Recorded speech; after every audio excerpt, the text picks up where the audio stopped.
रेगिस्तान में कैसे 500 किलो सोने का पत्थर दो अनजान लोगों को मिला और कैसे इसे पाकर ये दोनों करोड़पति बनने ही वाले थे। तभी कुछ ऐसा हुआ जिसके बारे में किसी ने सोचा नहीं था। दोस्तों, ये दो शख्स रेगिस्तान से जा रहे थे कि तभी उसकी गाड़ी बंद हो जाती है। जबकि गाड़ी का इंजन ठीक कर रहा होता है तब वर्जिल पास में ही टहलने लगता है। गाड़ी से थोड़ी ही दूर उसे अजीब तरह के पत्थर दिखाई देते।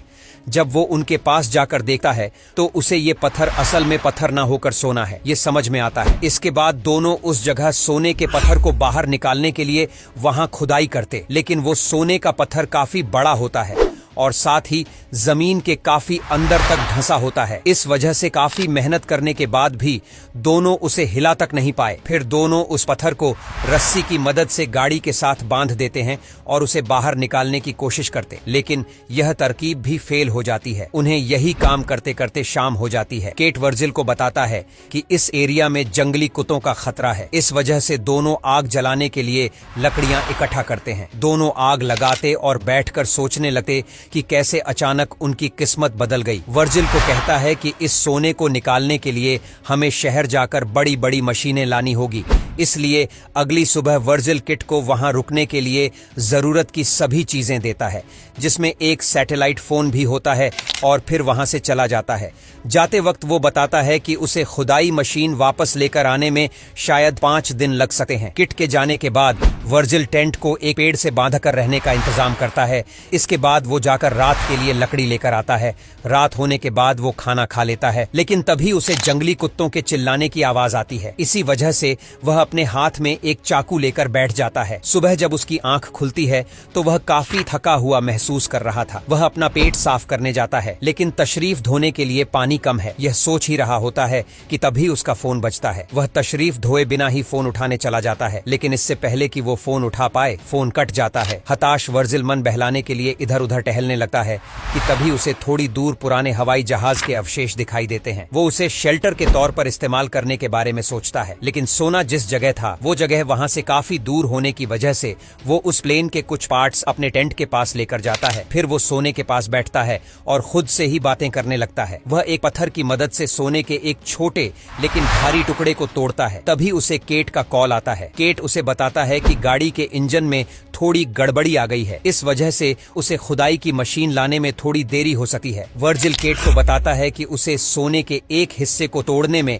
कामयाबी हासिल हुई है। फिर रात में वर्जिल सोने के नजदीक ही आग लगाकर बैठ जाता है। तभी जंगली कुत्ते उसके नजदीक आने की कोशिश करते हैं। उनसे बचने के लिए वर्जिल मशाल का सहारा लेता है। अगली सुबह वर्जिल पानी के कंटेनर से थोड़ा पानी निकालकर पीने लगता है, लेकिन तभी उसे एक सांप उसकी तरफ आते हुए दिखाई देता है। लेकिन उसे मारने की कोशिश में वर्जिल की पानी की बोतल नीचे गिर जाती है और काफी सारा पानी बह जाता है। कुछ देर बाद फिर से हवाई जहाज के पास जाता है और उसके कुछ पार्ट्स शेल्टर बनाने के लिए निकालता है।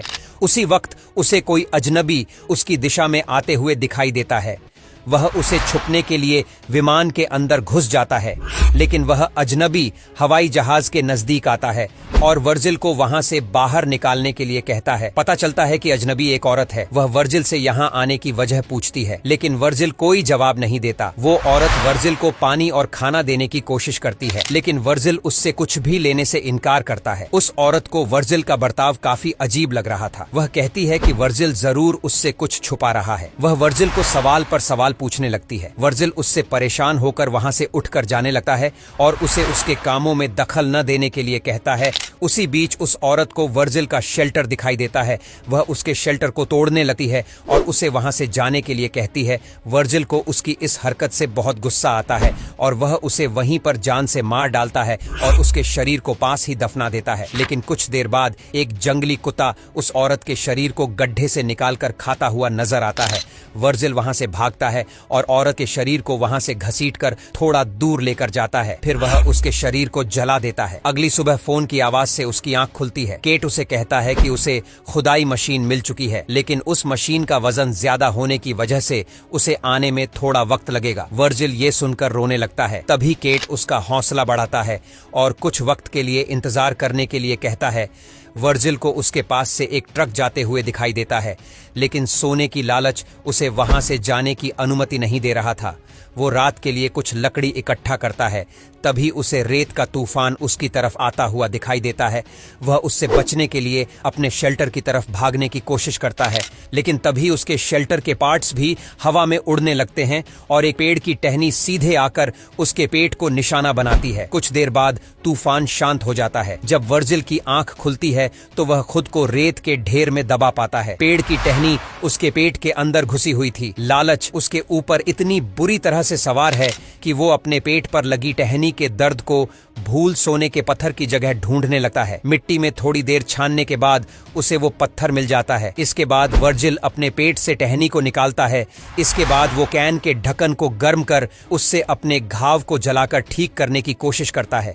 इसी के साथ ही वह अपने पूरे चेहरे पर रेत मिलता है, लेकिन तभी उनका फोन बजता है। केट वर्जिल से कहता है कि वो पास में ही है। कॉल काटने के बाद वो औरत फिर से वर्जिल के पास आती है और उसकी तरफ मदद का हाथ बढ़ाती है, लेकिन लालच उस पर इस तरह से हावी हो चुकी थी कि वो सोने की जगह कहीं खो न जाए, इसलिए उसे वहां से जाने के लिए कहता है। जाने से पहले वो औरत अपनी लापता बहन के बारे में पूछती है। वो वही औरत थी जिसे वर्जिल ने मारा था। थोड़ी देर बाद कई सारे जंगली कुत्ते उसे घेर लेते हैं। वह तुरंत कीट को कॉल कर उसे जल्दी आने के लिए कहता है कि वह बस पहुंचने ही वाला है। वर्जिल जल्दी आने की भीख मांगकर रोने लगता है। अगले सीन में हमें पता चलता है कि कीट उसके नजदीक ही बैठा उस पर नजर रखे हुए था। थोड़ी ही देर में जंगली कुत्ते वर्जिल की बॉडी चबाने लगते और वर्जिल बस अपने सोने की तरफ नजर गड़ाए हुए रहता है। जंगली कुत्तों के वर्जिल को मारने के बाद वो अपनी गाड़ी के साथ वहां आता है। उसकी गाड़ी के पीछे खुदाई मशीन भी होती है। वो वर्जिल की लाश को देखता है और कुछ लेने गाड़ी के अंदर जाता है, लेकिन जैसे ही वो वापस मुड़ता है एक तीर आकर उसकी छाती में लगता है।